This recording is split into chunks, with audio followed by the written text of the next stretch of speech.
Loyalty can blind you to the truth until betrayal rips the veil away. In this story, a man stands by his best friend, only to uncover a devastating scheme that threatens his career and marriage. I'm Michael, 36, living in a rainy pocket of Seattle. I've got a steady job as an IT manager, a cozy apartment with a view of Puget Sound, and my wife, Lauren, who's been my anchor for 10 years. We don't have kids, just a cat, Luna, who owns the place. Then there's Ryan, my best friend since college. He's 35, a bit of a dreamer, always chasing the next big idea. We've been through it all: late night study benders, heartbreak, even my dad's funeral. Ryan's the brother I never had. At work, we're on the same tech team. I'm the manager, but I don't lord it over anyone. Ryan's a senior developer, brilliant but scattered. Lately, though, the office has been buzzing with rumors about him: missed deadlines, half-finished code, even stealing credit for others' work. Our boss, Karen, started giving him hard looks in meetings, and coworkers whispered behind his back. It didn't add up. Ryan's not perfect, but he's no slacker. I figured it was just office gossip. Someone gunning for him. I stepped up for him. In team huddles, I'd highlight his wins, like how he saved a client demo last spring. When Karen questioned his output, I vouched for him, saying he was juggling a lot. Ryan clapped me on the shoulder, grinning. "You're the man, Mike," he said. Lauren backed me up, too. She's always liked Ryan, inviting him over for game nights, laughing at his corny jokes. "You're a good friend," she'd say, and I'd swell with pride, thinking we were all in this together.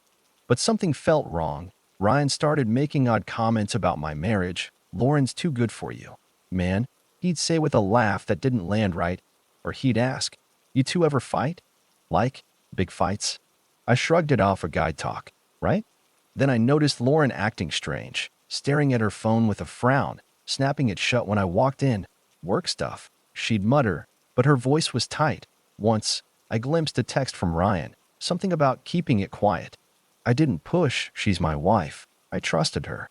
Looking back, I missed the signs. Ryan's life was shaky, his freelance side gigs were tanking, and he was stressing about money. I thought I was his lifeline, letting him crash at our place when he needed a break. I didn't realize he was hiding something that would turn my world upside down. It was a Friday when it hit me. A coworker, Jen, pulled me aside in the break room. "Mike, check the project logs," she said, her voice low. "Someone's been messing with your work." I laughed it off. A glitch, probably, but her eyes were serious. "Just check, and watch your back." That night, Ryan was at our place, joking with Lauren, but I couldn't shake Jen's words. I caught him watching me, his smile a little too sharp, and I wondered if the friend I'd been defending was someone I didn't know at all. Jen's words stuck with me, a splinter I couldn't ignore. That weekend, I sat at my desk, the apartment quiet except for Luna's purring. I pulled up the project logs, diving into the code for our team's database upgrade. I'm meticulous. Every line I write is clean, tested, solid. But the logs showed changes I didn't make: sloppy variables, broken functions, bugs that crashed our last demo. The user ID? Ryan's. Timestamps placed him at my system after hours. When I was long gone, my stomach churned. This wasn't a mistake. It was deliberate. I tried to reason it away. Maybe Ryan was troubleshooting and messed up. He's a great coder, but he's not infallible. I wanted to believe there was an explanation. So, I called him over to our kitchen, away from Lauren, who was cooking dinner. "Hey," I said, keeping it light, "you been tweaking my code?" He glanced up from his phone, his face blank for a split second before he smirked. "What?" "Nah, probably a glitch. You know how those logs are." His laugh was forced, and his eyes didn't meet mine. I nodded, but the doubt settled in like damp Seattle rain. Things got worse. At work, our boss, Karen, pulled me aside. "Your team's slipping, Michael," she said, her tone sharp. "That database failure? That's on you." I tried to explain bugs, unexpected issues, but she cut me off. "Fix it. The director role needs someone who delivers." That stung. I'd been grinding for that promotion, and Ryan knew it. He'd even said, "You're a shoo-in, Mike," clapping my back. So why did it feel like I was sinking? Lauren was off, too. I'd catch her staring at her phone, her face tight, like she was reading something heavy. "Everything okay?" I'd ask. "Just work." she'd say, or Mom venting again. But her hand shook slightly, and she'd avoid my gaze. I started wondering about those texts from Ryan. One night, while she was in the shower, I checked her phone, not proud of it, but I had to know. Most messages were normal, group chat stuff, memes. Then I saw it, a text from Ryan, dated a week ago. Dash, don't tell Mike yet. He'll figure it out later. My heart pounded. Figure what out? I confronted Ryan at work, keeping it low-key in the break room. What's going on, man? I said, messing with my code? Texting Lauren behind my back. He laughed, too loud. Paranoid much? I'm just helping out. Don't make this weird. He walked off, leaving me feeling like I'd overreacted, but I wasn't imagining things, the logs, the texts, the way he dodged my questions. It was adding up. Lauren came home that night, quieter than usual, picking at her dinner. I asked if she was okay, and she nodded, but her eyes were red, like she'd been crying. Ryan was on our couch, scrolling his phone, and I swear I saw a flicker of a smirk.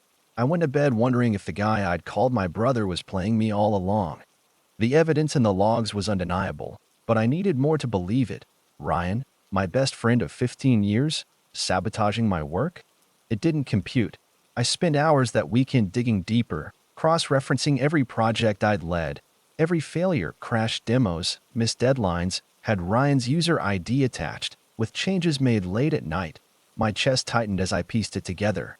He wasn't just making mistakes, he was targeting me, making me look incompetent while his own work stayed clean. I kept flashing back to our college days, Ryan and me laughing over pizza, promising to have each other's backs. I defended him when Karen chewed him out. When coworkers called him lazy, had he been playing me even then? The rumors about him slacking, were they a smokescreen? I felt sick, but I had to know more. Monday morning, I found Jen by the office printer. You said someone's messing with my work. I said quietly, what else do you know? She hesitated, then leaned in. I overheard Ryan with Karen. You said you're in over your head, that he'd be better for the director role, and someone saw him at your desk after hours, using your login. That hit like a punch. Ryan was gunning for my promotion, trash-talking me to our boss. I thanked Jen, my mind reeling. Then there was Lauren. That text, Dash, don't tell Mike yet, kept me up at night. I confronted her after dinner. The kitchen air thick with tension. What's Ryan telling you? I asked, my voice low. She set down her coffee mug, hands trembling. It's nothing, Mike, she said. But her eyes darted away. He's just worried about you. Says you're stressed. I pressed about the text, she sighed. Looking guilty, he asked me not to tell you he's broke. Desperate for the promotion, I thought I was helping him. Her voice cracked, but I felt a stab of doubt. Why hide it from me? I was drowning in questions. Ryan, the guy I'd trusted like family, was undermining me. Lauren, my wife, was keeping his secrets. I spent the next day compiling evidence, screenshots, logs, timestamps. I had to protect myself. I went to Karen. Heart pounding but voice steady. There's a problem with the project logs, I said, handing her a flash drive. Can you review this? She nodded, her face unreadable. I'll handle it. Michael, don't discuss this yet. Ryan was in the office that day, acting like nothing was wrong, joking about fantasy football. I forced a smile, but every word felt like a lie. I kept seeing his user ID in my code, his whispered lies to Karen, that text to Lauren. The director promotion was close, and I knew he wanted it as badly as I did, but this wasn't just ambition, this was betrayal. I went home, Lauren's eyes following me as I grabbed a beer and sat in silence. I didn't know who I could rely on anymore. And that realization cut deeper than I expected. Karen summoned me to her office midweek, her expression grim. The logs check out, she said, pointing to a report. Ryan's been altering your code, causing those failures. It's deliberate. She leaned forward. Did you know? I shook my head, my throat dry. I suspected, but I didn't want it to be true. She nodded. He's been pushing for the director role, saying you're not up to it. He's suspended, effective now. We're investigating further. I mumbled a thanks, my mind numb as I left. The office was a storm of whispers after Ryan's suspension. I got the director promotion, but it felt like a hollow prize. I'd poured everything into that role, only to learn my best friend had tried to steal it by breaking me. I stayed late, fixing the sabotaged code, but every line reminded me of his betrayal. Coworkers congratulated me, but their smiles felt forced. like they were waiting for me to crack. I couldn't avoid Lauren any longer. That night, I sat her down, Luna sleeping nearby. "I need the whole truth," I said, my voice tight. "What's Ryan been hiding?" Her eyes filled with tears. "He's in debt," she said. "He begged me not to tell you. He said it'd stress you out, that he needed the promotion to get by." I thought I was being a good friend. I stared at her, anger flaring. A good friend? While he was tanking my career. She sobbed, reaching for me, but I stepped back. "I didn't know, Mike. I swear I didn't." I wanted to believe her, but the doubt was a knife in my gut. I slept in the guest room, the first time in years. Then Ryan called. His voice was shaky, raw. "Mike, I'm sorry," he said. "I was desperate, bills piling up, pressure. I spread rumors, messed with your code, to look better. I didn't mean for it to go this far." I gripped the phone, my jaw clenched. "You were my brother," I said, and hung up. His words didn't fix the hole he'd left. The promotion was announced, and the team clapped, but I felt empty. Jen caught me later, her voice soft. "You did what you had to, exposing him." I nodded, but it didn't feel like a win. Lauren tried to bridge the gap, cooking my favorite meals, leaving notes, but I was too hurt. Ryan's betrayal wasn't just about work. It was about trust, about the family I thought we were. I looked at Lauren, at my new office, and wondered if anything was solid anymore. I defended Ryan without question, and now I was questioning everything. Ryan's apology echoed in my head, his voice breaking over the phone. I didn't call back. I couldn't. The guy I'd trusted for 15 years had stabbed me in the back, and his sorry felt like too little, too late. I threw myself into work, trying to drown out the hurt.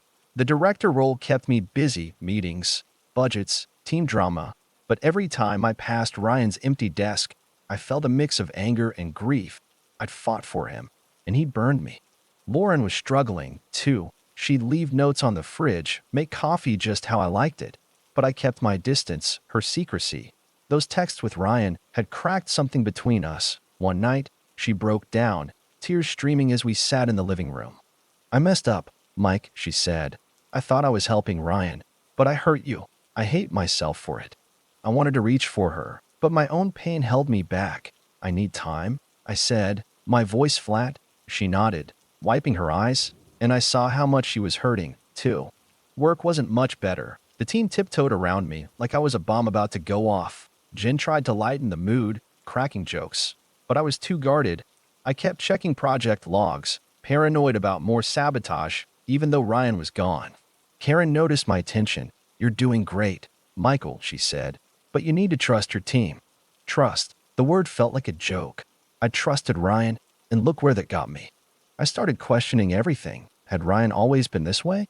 I remembered little things, his envy when I got a scholarship, his sulky comments when I landed this job first. Had I ignored the signs because I wanted a brother? And Lauren, could I rebuild with her? She swore she didn't know about the sabotage, but the doubt lingered. I felt like I was standing on quicksand, nothing solid under my feet. A week later, I got an email from Ryan. He was in Portland, starting over. "I know I don't deserve forgiveness," he wrote. "I was desperate, jealous. I messed with your work, spread lies, even used Lauren's kindness. I'm sorry." I read it, my hand shaking, then deleted it. I wasn't ready to face him. Lauren saw me staring at my laptop. "Was that him?" she asked. I nodded. She sat beside me, hesitant. "Mike, I'm so sorry," she said. "I should have told you everything." For the first time, I saw her guilt was real. "We'll work on it," I said, and it felt like a small step forward. But the scars were deep. At work, I was jumpy, double-checking everything. At home, I flinched when Lauren's phone buzzed. Ryan's betrayal had changed me, made me question who I could rely on. I started wondering if the promotion, the job, was even worth it. Maybe the real cost wasn't what Ryan took, but what I'd lost in myself: trust, ease, the ability to believe in people. The days after Ryan's email felt heavy, like I was carrying a weight I couldn't name. I deleted his words, but they lingered, his confession, his regret. I didn't want to care, but a part of me still saw the Ryan who'd been my best man, who'd laughed with me until dawn. That guy was gone, replaced by someone who'd betrayed me for a promotion. I needed to figure out how to let him go. Lauren and I were trying. We started small movie nights, walks with Luna along the waterfront. One evening, She opened up, her voice soft. "I feel like I broke us," she said, staring at the sound. I should have seen Ryan was using me. I admitted I'd been too wrapped up in work to notice her struggles. "We both let things slip," I said, taking her hand. It wasn't fixed, but it was honest. We were rebuilding, slowly, learning to talk again. Work was tougher. The director role was relentless. Endless emails, team conflicts, pressure to perform. I was good at it. But it felt like a treadmill I couldn't step off. I kept my team at arm's length, still paranoid after Ryan. Jen called me out one day. "You're shutting us out, Mike," she said over coffee. "Not everyone's him." She was right. I've been punishing everyone for his betrayal. I started joining team lunches, small steps to let people in. Therapy helped. I'd started seeing Dr. Ellis, a no-nonsense woman who got me to unpack the mess Ryan left. "You're not just mad at him," she said. "You're mad at yourself for trusting him." That hit hard. I'd built Ryan up as family, ignored his flaws, his jealousy, his need to win. I'd done the same at work, thinking my team was bulletproof. Now, I was learning to set boundaries, to trust without being blind. I got a call from Sam, a mutual friend. "Ryan's in Portland," he said. "He's struggling, low-end job, drinking too much. He keeps asking about you." I felt a pang, not of sympathy but of loss for the friendship we'd had, or the one I thought we had. "Tell him I'm okay," I said. Nothing more. I wasn't ready to talk. Maybe never would be. Dr. Ellis asked what I wanted from all this. "Closure," I said. But I didn't know what that looked like. Lauren noticed a change in me. "You're not as tense," she said one morning, handing me coffee. I told her about therapy, how I was trying to figure out who I was without Ryan's shadow. She smiled. "A real one. I'm proud of you, Mike." We were getting there, but trust was a slow build. Every phone buzz, every work email still made me brace for betrayal. Ryan had taken more than my code. He'd taken the ease I used to feel with people. I was starting to see that healing wasn't about forgetting him, but about finding my way back to myself. Sam's call about Ryan lingered, a ghost I couldn't shake. He was falling apart in Portland, and part of me, the part that remembered our late-night talks, our shared history, wanted to reach out, but the bigger part, the one still raw from his betrayal, kept me silent.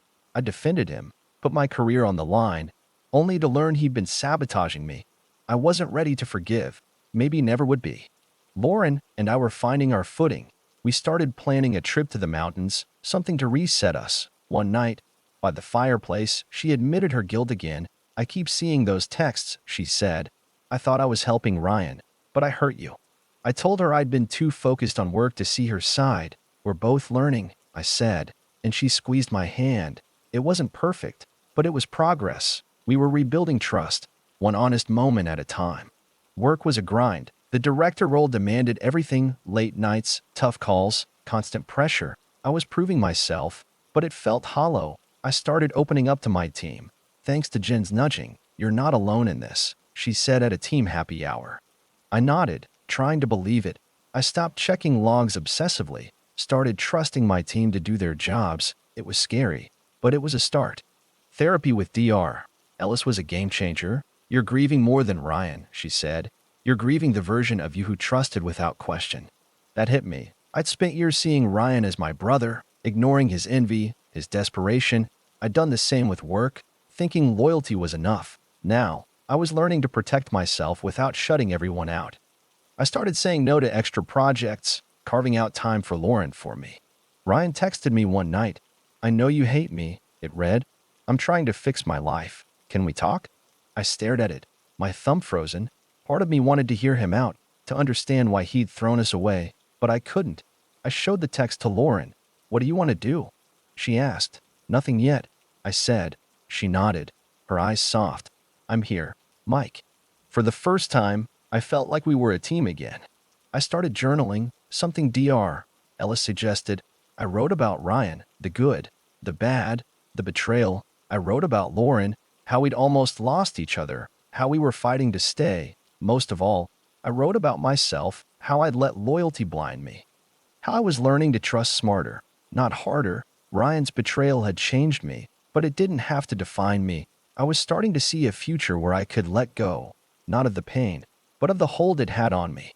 Ryan's text sat unanswered, a quiet reminder of what we'd lost. I didn't delete it. But I didn't reply either. It was like keeping a photo of someone you don't talk to anymore. Proof they existed, but not an invitation back. I'd spent months unraveling his betrayal. The way he'd sabotaged my work, used Lauren's kindness, and broken my trust. Now, I was ready to move forward, even if the scars remained. Lauren and I went on that mountain trip in May. We hiked near Leavenworth, Luna's leash tangling our legs, and talked about the future. Maybe kids, maybe a new city, by a campfire, she said. I thought I'd lost you, Mike, not to Ryan, but to all this pain. I pulled her close. You didn't lose me, I said. I just got lost for a bit. We weren't fully healed, but we were us again, stronger for it. Work settled into a rhythm. The director role was still a beast, but I found my stride. I leaned on Jen and the team, trusting them in ways I hadn't since Ryan. You're back, Mike, Jen said one day, grinning. I laughed. The first real laugh in months. I wasn't checking logs like a paranoid detective anymore. I was leading, not just surviving. Therapy tied it together. Dr. Ellis helped me see that Ryan's betrayal wasn't just about him. It was about me, too. I'd put him on a pedestal, ignored his flaws, because I wanted that brotherly bond. You can't control what he did, she said, but you can choose who gets your trust now. I started setting boundaries, saying no at work, prioritizing Lauren, journaling to sort my thoughts. It felt like reclaiming myself. Sam called again, updating me on Ryan. He's sober, working tech support, he said. He asks about you. I felt a flicker of the old Ryan, but no urge to reach out, tell him I'm good. I said, closure wasn't about forgiving him. It was about letting go of the guilt I carried for trusting him. I wrote one last journal entry about Ryan, about the friend I'd loved and lost, and closed the notebook. Lauren and I are stronger now. We laugh more, fight less, and when her phone buzzes, I don't flinch. Ryan's betrayal taught me something. Trust isn't blind faith. It's a choice, built on honesty. I'm not the guy who defended Ryan without question anymore. But I'm not closed off either. I'm somewhere in the middle, and that feels right. The scar of his betrayal will always be there, but it's part of my story, not the whole thing.